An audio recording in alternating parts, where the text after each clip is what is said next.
and several major energy projects. And why I mention them is because the basic approach that I'm going to be setting out here is very similar to an approach that is used in an environmental assessment process or an environmental assessment review of major project. Those are reviews that would be conducted either federally or provincially. Our approach to this, completing this overview and assessment, will take lessons from that previous work. So before I get into this, I think that what I would prefer to do is hold the questions till I complete the presentation. Maybe the case that I'll cover it as we go along. So why is the SECOA needed? Well, this has been addressed by Neil to some extent, but I'll come back to it.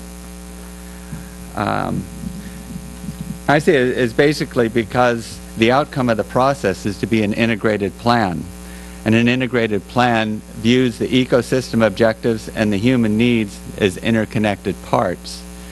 And so studies up to this point have tended to focus on the environmental and the ecological aspects of the study area, and this study will bring into focus the human needs aspects. The human needs,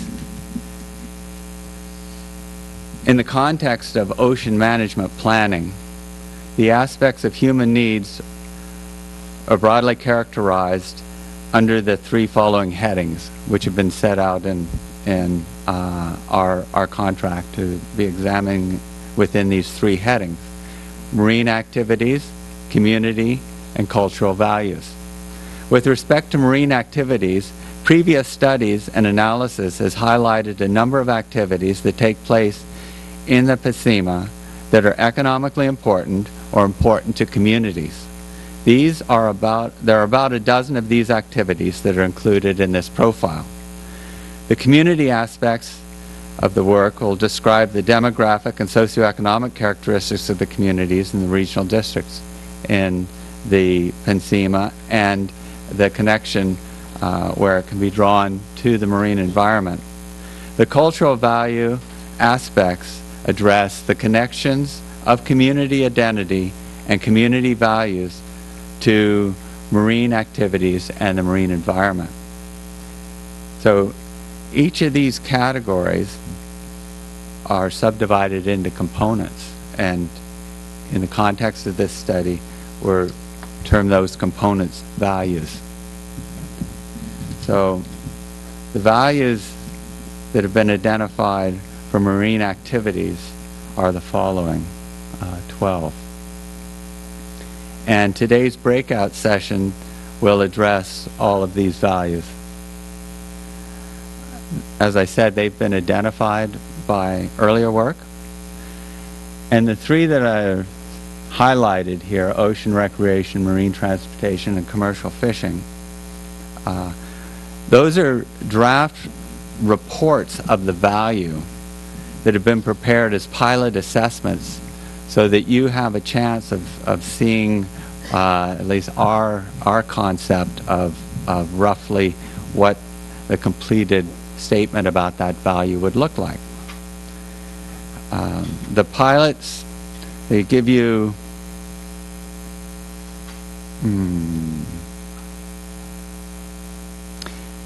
but these pilots, if you've had a chance to read through it, we've basically been working on this project for the last 3 weeks or so that the drafts are fairly rough, and they're to varying degrees of completion and reflect different styles.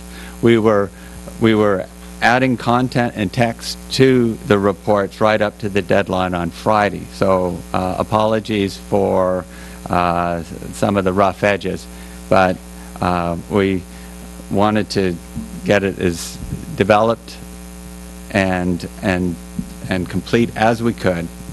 So take your please sort of be forgiving on that side of things. Now, there was a question about definitions, and the definition of each of these sectors, if in the breakout session, it will begin with a statement of what the sector includes, and some more information to just start that discussion. So there was a question about how research and enforcement was defined, and in the research and enforcement breakout session, do we have a sheet with the definitions on it that people would know? Okay. So I guess if there's questions beforehand about particular sectors, what the definition is, you need that to decide whether you want to go sit in that breakout session. Then check with us, and we have that. We'll read the definition to you, so that'll be clear.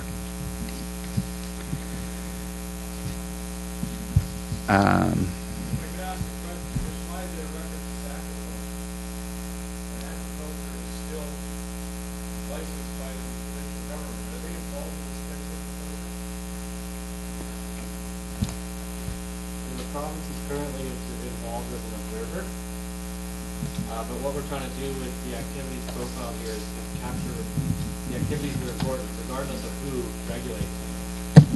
So it's trying to develop a comprehensive picture of what we want to capture and know about. The responsibility for these different values in marine activities is distributed between all 4 members of the team.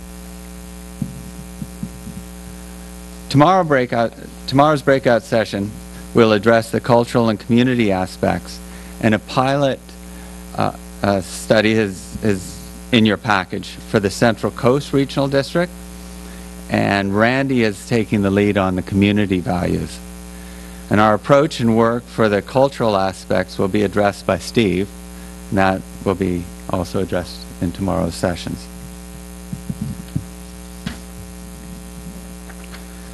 So, thus, to this point, I've identified 3 human needs and the values that are within those needs.